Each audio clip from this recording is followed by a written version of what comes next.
geração é uma geração que recebeu uma série de lições na universidade, talvez como ecos do marxismo, que dizia: não se fala em política sem economia. Não se fala em economia sem política. A ideia de você fazer uma discussão em filosofia social era sempre a ideia de que política e economia estão entrelaçados, de modo que a produção das subjetividades é alguma coisa da economia política, digamos assim, que era como se chamava a disciplina, né, a área, no passado, no século XIX. Tanto é que o Marx escreve como crítica à economia política. A economia política era não existia economia. Economia existia como economia doméstica. Quando se falava em economia, era a administração da casa. Agora, economia política, sim. Esta era a ideia de você pensar os destinos da vida da nação, da vida do Estado, da vida das classes sociais. Mas né, uma certa tendência, basicamente americana, talvez um pouco também, digamos aí, por conta da própria distribuição de tarefas no mundo capitalista, começou a aparecer o cientista político. Alguém que falava da política pela política. Eleição, resultado da eleição, embates eleitorais, tendências de mercado do porquê que o eleitor quer uma coisa e quer outra, quem que vai vencer. E isto começou a penetrar até mesmo no campo filosófico. E isso penetrou até na filosofia social. A gente começou a ver algumas coisas estranhas acontecendo, que é o sujeito começar com: eu sou filósofo, vou fazer uma análise política. E ele começa a falar do jogo eleitoral. Tal partido ganhou tal coisa, a direita ficou assim, a esquerda ficou assado. Mas por quê? Nada de economia. E do lado de lá, dos economistas, começou a aparecer a mesma coisa. Ora, o índice de inflação foi assim, porque, na verdade, as metas da inflação são deste modo. Há uma espécie de tendência do mercado para tal coisa. E virou uma outra mágica. A política saiu da economia. As coisas se separaram. E as pessoas começaram a achar normal que esta narrativa mágica, completamente mágica, seja posta. Então você vê o sujeito chegar no jornal e escrever como se as classes sociais, como se os grupos sociais, como se o eleitor não tivesse motivação a partir da produção, a partir da vida material. E ao mesmo tempo você vê a vida material, os índices econômicos andarem sem pessoas, sem ninguém comandando, sem luta política. Virou uma narrativa em economia que é dita técnica, que é mágica. E uma narrativa em política, que é a política pela política, que é mágica. E se esqueceu da sociologia do marxismo, ou mesmo do progressismo americano com o John Dewey. As pessoas perderam. E está se acostumando a isto. Outro dia eu vi um livro mágico, né? Já falei sobre isso no passado, quando ele publicou esse livro, o Renato Janine Ribeiro. Ele esteve no governo como ministro da Educação e ele publicou um livro do período que ele esteve lá. É um livro mágico. Por quê? Porque só tem mágica. A política anda pela política. Não tem interesses de classe, não tem divergências a partir de projetos econômicos, não tem inflação, não tem nada. É a política pela política, andando sozinha. E quando você vai ver alguns textos de economistas, você vê isso também. Nada decide. E hoje eu me defrontei com um texto mágico, completamente mágico. E por ele ser mágico, por ele, né, ter esse problema, ele se contradiz. E a pessoa que escreveu não percebeu que ela caiu numa contradição. É um professor baiano, que eu já comentei aqui. Eu sempre esqueço o nome dele, é porque eu confundo. Deixa eu pegar aqui. É o Wilson Gomes, professor da Universidade Federal da Bahia. O título do artigo na Folha de São Paulo: A nova direita não está de passagem. Eu acho que o charlatão Felipe Pondé poderia assinar isso, né? Porque ele diz que está consolidada a direita, né? Como uma tendência de voto. Né? Interessante, né? Para essas pessoas não houve Maluf, não houve Collor, não houve, né? Porque a direita está consolidada agora, como se ela não existisse antes. Ah, mas é a nova direita. Mas que nova direita? As pessoas estão defendendo as mesmas coisas. Por acaso alguém acha que o Maluf defendia a democracia? Ele veio da ditadura? Então, é estranho, porque agora, o Trump, pera lá. E aí ele faz um artigo, o Wilson, né, dizendo, ele começa assim, que será que alguém acredita que 50%, metade do país dos Estados Unidos é fascista? Será que alguém acredita que metade do país aqui no Brasil é fascista? Porque metade, né? Nos Estados Unidos mais da metade votaram aí. Você tem um voto no Trump que divide o país, você tem um voto no Bolsonaro que divide o país. Então, será que a gente acredita que metade da população é fascista? Ele põe essa questão, que é uma boa questão, porque afinal de contas, né? Essas pessoas são fascistas. Eu estou todos os dias com bolsonaristas, convivo de maneira, né, não acontece nada, nenhum deles vai sair por aí impondo racismo, impondo xenofobia, descumprindo leis, não. Então, o Wilson Gomes põe a questão, ótimo, então vamos adiante, vamos ver o que ele fala, né? Eu fiquei interessado, porque ele põe uma questão válida. No meio da conversa, ele vai citar dados. E ao citar dados, exatamente por ele ficar na política pela política, sem entender os dados a partir de uma reflexão que entrelace política, filosofia e economia, ele se desmente. Porque a hora que ele vai dizer o que é que o eleitorado americano quer, olha só, olha que coisa interessante. O que faz uma pessoa não analisar os dados e os dados a desmentem, né? Ele diz assim, olha,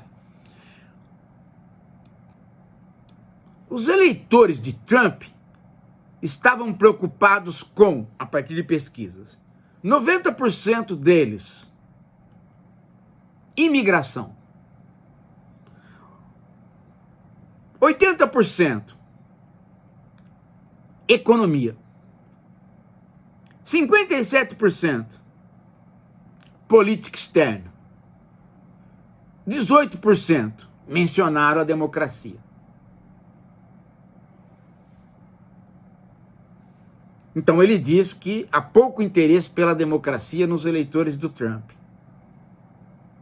Mas 90% interessados na imigração. Ora, posto assim, a resposta à pergunta dele é: você está perguntando que se são fascistas e está desconfiando que não são fascistas? Ora, se eles estão preocupados com pessoas estrangeiras nos Estados Unidos e não querem mais elas lá, por isso estão preocupados com imigração, no sentido do Trump, são eleitores do Trump, então eles são fascistas. Se não são fascistas, são próximos, são xenófobos. Se eu estou preocupado com a entrada de paraguaio, com a entrada de uruguaio, com a entrada de boliviano, e eu não gosto deles, eu quero que eles vão embora, eu sou xenófobo e estou no proto-fascismo. Então, se os Estados Unidos estão preocupados com mexicanos, com a imigração, os Estados Unidos eleitores do Trump, então os eleitores do Trump sim são fascistas. Ou seja, ele começou a dizer que não são, mostrou os dados e os dados dizem que são. Mas por que é que ele cai nessa contradição? E não percebeu que caiu? Porque ele não interpretou os dados com o saber das ciências humanas. Ele ficou na política pela política. Ele começou com uma pergunta política, depois foi para dados de pesquisa, de opinião política. Agora, se ele tiver, se ele saísse desta visão estreita e fizesse perguntas para a pesquisa, aí ele conseguiria dar o salto que ele não deu. Basta você perguntar para a pesquisa. O que é esta preocupação com imigração? A segunda pesquisa responde à primeira. Porque se a preocupação com a imigração é o primeiro ponto, a segunda diz que a preocupação é com a economia. Então, provavelmente, o emprego. Então, quando você liga a preocupação com a imigração com a preocupação com o emprego, você percebe que realmente não se trata de fascismo. As pessoas não estão com raiva de estrangeiros. As pessoas não estão xenófobas. As pessoas não estão fascistas. Elas simplesmente acreditam na ideia de que o emprego delas está indo embora pela quantidade de gente desqualificada que entra e toma o emprego delas.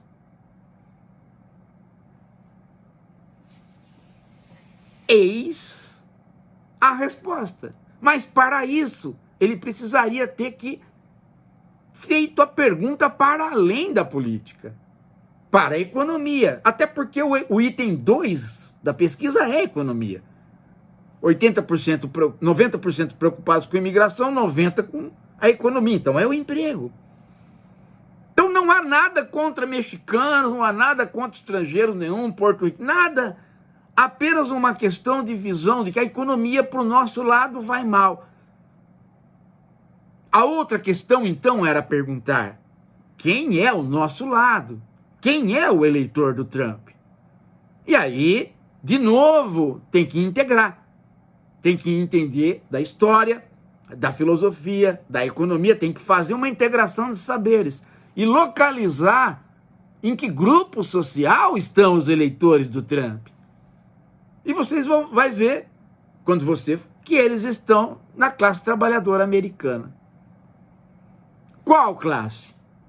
A classe que pertence à velha indústria, a chamada indústria manufatureira, que foi perdendo prestígio, salário, condições de vida para o operariado e para o setor de serviços que acompanharam o desenvolvimento do capitalismo com a indústria tecnológica de ponta, a informática, a indústria farmacêutica e, principalmente, o setor de serviços.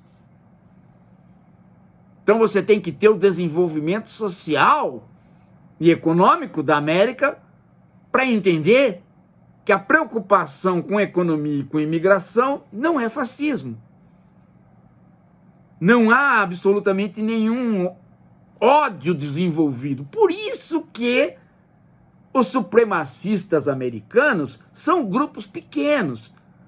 Não é como no fascismo italiano ou alemão, que você via pessoas saindo na rua com bandeiras, né? Não. É um movimento de direita suficientemente tão quieto quanto o da esquerda, é ir votar. Votar pelo emprego melhor. E o emprego melhor, o Trump promete. Por quê? Porque ele promete que ninguém vai tomar mais meu emprego, que eu estou na América e como eu cheguei primeiro, eu tenho direitos. Os outros que chegaram depois não são americanos, não deveriam estar aqui. Eu também não sou, mas eu cheguei primeiro e penso que sou. É assim que funciona. Então, quando você sai da política pela política, quando você sai do mundo do Renato Janine Ribeiro, ou do Pondé, ou do Wilson Gomes, né? É o Wilson Gomes? Será que eu não estou errando de novo? Caramba. Oh, meu Deus do céu. Isso, Wilson Gomes. Você começa a realmente pensar. Então, eu tenho insistido com isso, gente. Porque desta maneira, e o jornalismo está acompanhando essas figuras, porque o jornalismo vai na academia e pega essas figuras. E elas estão pensando de uma maneira segmentada e pior do que às vezes a maneira jornalística. Então você pega um colunista que deveria ser melhor que o jornalista, ele não é. Ele não é. E o artigo dele se desmente. E ele não percebe que caiu em contradição. E aí ele termina de maneira apocalíptica. Justamente por ele, né, não trabalhar com a história, ele simplesmente eterniza a direita. Olha só como é que ele termina. Alô, a bobagem. Olha a bobagem. Né? Ele termina assim, ó. Olha aqui. O que podemos concluir? Que o voto na direita não foi acidental, mas é uma tendência consolidada no eleitorado. O imperativo de não normalizar essas candidaturas soa ingênuo, diante do fato de que metade do eleitorado prefere essas opções a qualquer alternativa. Que opções? Prefere a direita? Não! O cara não prefere a direita nem o fascismo, ele simplesmente votou naquilo que está incomodando ele, que é o problema dele ter perdido prestígio, dele ter perdido salário, dele ter perdido posição. Então, enquanto houver a manufatura ali na economia americana perdendo prestígio e essa manufatura for composta de uma grande classe operária, a direita tem chances. A hora que essa manufatura for embora de uma vez por todas por conta da entrada de produtos de outras manufaturas de outros países da periferia, acaba o problema. Diminui o número de pessoas que não estão acompanhando a economia. E isto pode acontecer sim. Porque você pode segurar a China um pouco, mas não tudo. E aí os outros países diversificam e passam a exportar para os Estados Unidos. E os Estados Unidos passam a consumir. Uma boa parte dessa classe operária vai se remontando para o setor de serviços e vai minguando. Ela não tem futuro de existência, a velha classe operária. Nem a manufatura americana tem condição de existência. Ela vai desaparecer. E as pessoas não vão ficar totalmente desempregadas, elas vão ser, né, empregadas em outros setores. E o capitalismo americano pode realmente simplesmente não ter mais esse grupo social incomodado com a perda de status.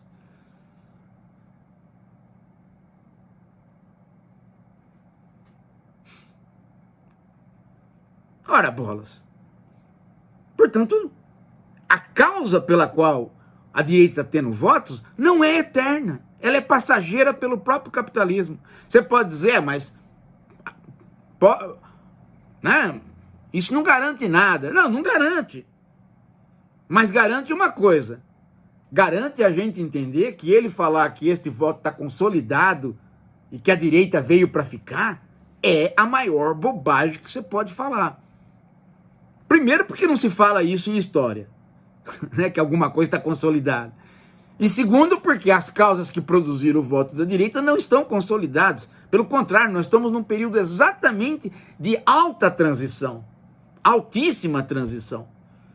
Porque nós estamos passando, né, para o sistema de inteligência artificial muito rapidamente, sinal que o setor de serviços vai crescer ainda mais. E do mesmo jeito que a agricultura não emprega mais ninguém, também a manufatura não vai empregar mais ninguém. E vai haver uma transição. E aquilo que é manufaturado vai ficar com o Vietnã, com um pedaço da China, com o Brasil. Se o Brasil puder entrar nisso. Talvez o Brasil não entre. Né? Então, no caso dos Estados Unidos, isso é uma bobagem, uma conclusão tola. E os vídeos que eu fiz para trás, né, mostram isso. Mas está proliferando na academia esse tipo Wilson Gomes, Renato Giannini. Eu falo do Pondé, mas o Pondé não é nada, né? Não é nem o Wilson Gomes, nem o Renato Giannini. É um bocó, um bobo, um bobalé que não sabe de nada. Mas estou dizendo que esses professores que poderiam dizer alguma coisa não estão dizendo. Não estão dizendo exatamente porque estão numa formação. Eles tiveram uma formação que esse pessoal não tá com o cabelo preto, tá com o cabelo branco. Renato Giannini, tudo gente da faixa dos 60 para os 70 para os 80. Não sei quanto tem o Wilson Gomes, deve ser bem mais jovem. Mas enfim, não é garoto. Deveria estar podendo pensar de maneira mais integrada, mas não está. Esse pessoal perdeu a capacidade de pensar de maneira, digamos assim, como a filosofia ensina, que é pensar globalmente. E aí, dá nisso, né? O texto se desmente. Leiam, analise o que eu falei, está na Folha hoje. Leiam. Eu acho que esse é o melhor modo da esquerda reflexiva avançar filosoficamente, né? É construindo narrativas que possam ser postas contra outras narrativas. Daqui a pouco a gente volta.